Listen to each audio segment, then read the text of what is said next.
What's up, guys? Welcome back to the Living Mad channel, where I talk to you about how I'm living my American dream. So today, I'm in DC.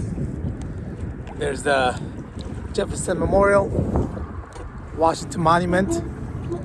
This is one of my absolute favorite cities to visit, and I'm fortunate that my job allows me to come here, I would say relatively often, and visit and take in the sights. And although I've seen them dozens of times, I love coming back here and walking around the monuments and seeing all the history and just kind of relishing in my experience, my thoughts on being a American citizen and having this life that I have here in the US. Something that, at one point in my life was not possible, was not even part of my imagination, what I thought my life would be. And definitely now that I have two young boys, two teenagers in high school, the life that they have would have been possible were it not for me being here in the US. So I want to talk to you about three things that I see as pros and cons of life in America. And the way that I want to kind of do this is the pros are going to be the same things that are the cons. And you'll understand what I mean by that. So the first thing is competitiveness. Here in the US, our culture, our nature is to be very competitive.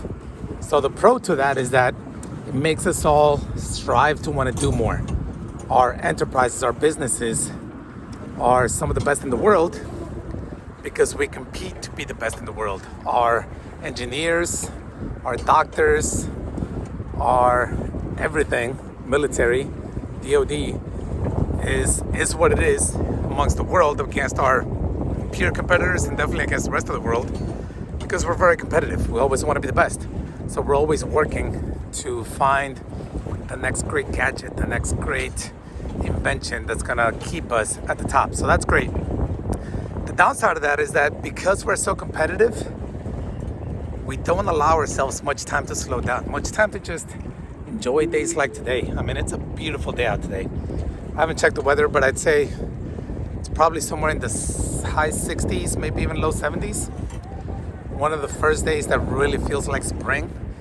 And I mean, you can tell because as I was walking to get here, DC right now is packed. There are hundreds, thousands of people just walking all over DC, enjoying this beautiful weather today. But not everybody gets a chance to do that. Not everybody takes the time to do that. For some, it might be because of their jobs and family obligations, job obligations, whatever the case may be. For others, they just don't make the time for it because we're so competitive. We're always trying so hard to remain at the top at our jobs, at school, family obligations. We put so many things on our plate to stay at the top, to be number one, that we just don't allow ourselves time to enjoy life. And so that's the downside of competitiveness. Yes, it makes us number one, but it can also make it so that although we're number one, we're not actually enjoying life. We're not enjoying being number one. So that's one pro and con. The second one is credit. So I've talked about credit and finances a little bit on my channel before. And I'll tell you, credit is one of the greatest inventions in the world. Because as I think about my own circumstances and my family, there's things that we couldn't have done without credit. So my father has only been in the States for, say, 2007 to now, so 15 years. He's got his own apartment, his own condo. He's got a Toyota Camry that he bought new a couple years ago. My younger brother, one of my younger brothers, who only migrated here 9 years ago, bought a house last year, has had a couple cars, not new, but nice cars. My older brother has his own business, car shop, dealership, buying and selling cars, repairing cars. Me, I've talked to my channel about some of the things that I've done, investing. I've had several rental properties in different parts of the US. I invest in index funds, I invest in stocks. I've done a couple small business investments as an angel investor. And a lot of these things are because of credit. I could not have bought all the properties that I have purchased without credit. So that's the great thing about it, right? The US gives you opportunity to get things that are outside of your financial reach, things that you can't possibly afford just outright cash. The downside of credit is that when it's not managed properly, it can make you a prisoner to that credit.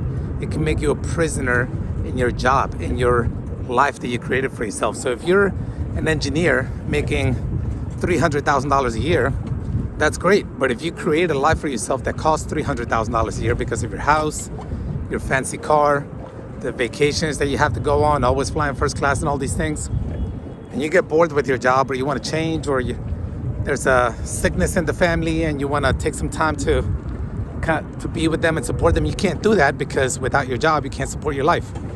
So credit can really make you a prisoner to your lifestyle.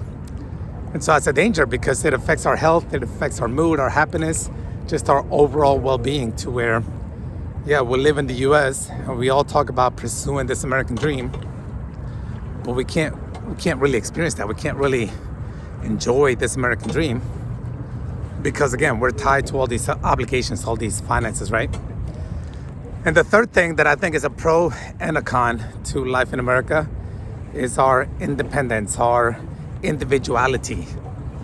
So as people, as individuals, our culture is very much on being happy on our own, on doing whatever we can to be the best version of ourselves, to be the happiest version of ourselves, and all these things. And so the pro to that is that we do some things that do make us happier. So like in my case, for example, I've talked about divorce and my experiences going through that.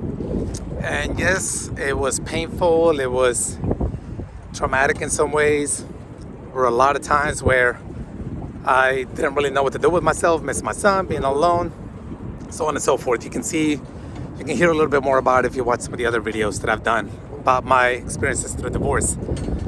But at the same time, if you're in a marriage that makes you unhappy, maybe there is physical violence, maybe there's emotional abuse, whatever the case may be, you need to get away from that relationship. You need to do something that's gonna make you happy. Too often, if you look at our history here in the US and in other countries right now, people stay in marriages not because they're happy, not because they love their partner, but because that's what's expected. Divorce just isn't accepted in some of these places. And it could be because of religion, or it could just be because of culture.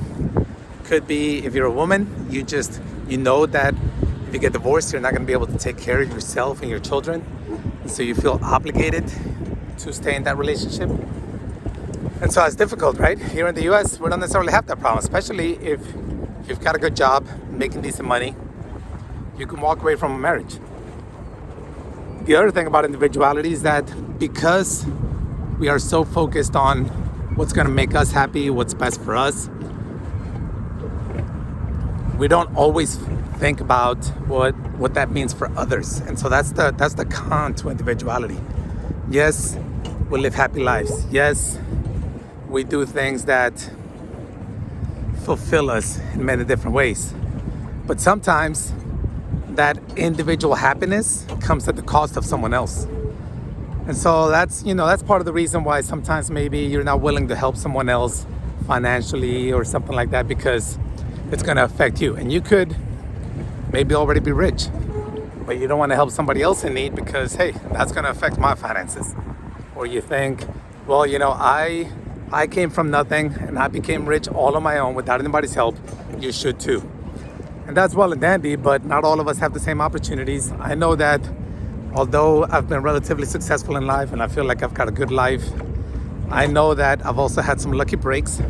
I've had some people in my life that have influenced me the right way and helped guide me towards the right path.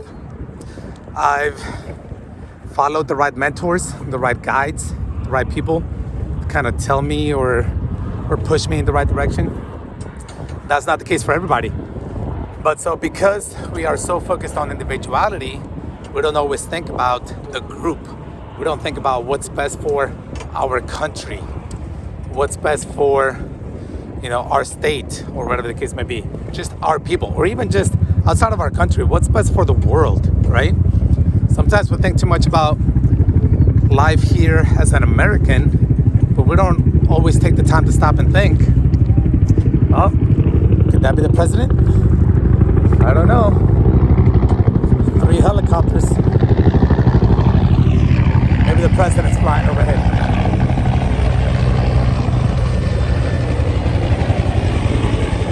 Hey, that's life in DC. You never know. Sorry for the interruption. What was I saying? Yeah, so we forget sometimes that, hey, there is a world outside of the US. There are human beings on this earth that don't have this beauty, like this ability to just come out and enjoy an amazingly gorgeous day, taking in the sights, enjoying the weather.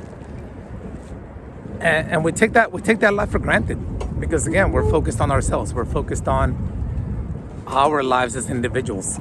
So a pro for us as individuals, I would say it's a con for the world. It's a con for other citizens, American citizens, other world citizens, other human beings who can't live the life that, we enjoy. At the end of the day, though, I will tell you, as an immigrant who became a naturalized citizen, I am absolutely thankful for the life that the U.S. has given me, that has provided me, that has allowed me to pursue, and the things that it's providing for my family, my kids, my wife. I don't know what my life would have been like if I stayed in Colombia. There's people in Colombia that are doing well. One of my younger sisters is there. She's doing relatively well. Her circumstances growing up were extremely different than mine. I look at some of my cousins who grew up in the same circumstances as me, and they're struggling. And it's not like they're bad people. They work their butts off. They're good people who do everything they can for their families, but they're struggling. So I don't know what my life there would have been like, but I do believe it would have been harder. I do believe that achieving this idea of a dream life, whether you call it American dream, Colombian dream, just life dream, I think it would have been harder. So I am extremely thankful for everything that this country has afforded me. So that's one of the reasons why I love coming back to DC, because this is the heart and soul of the US. I look at these buildings, the National Capitol, the White House, and I feel like this is the heart and soul of America. And I feel a strong connection to that. I feel a lot of gratitude for everything that it represents. All right, guys, hopefully you got something out of this video. If you enjoyed it, as usual, hit that like button. Hit the subscribe button if you want to know when I upload new videos. See you in the next one. Deuces.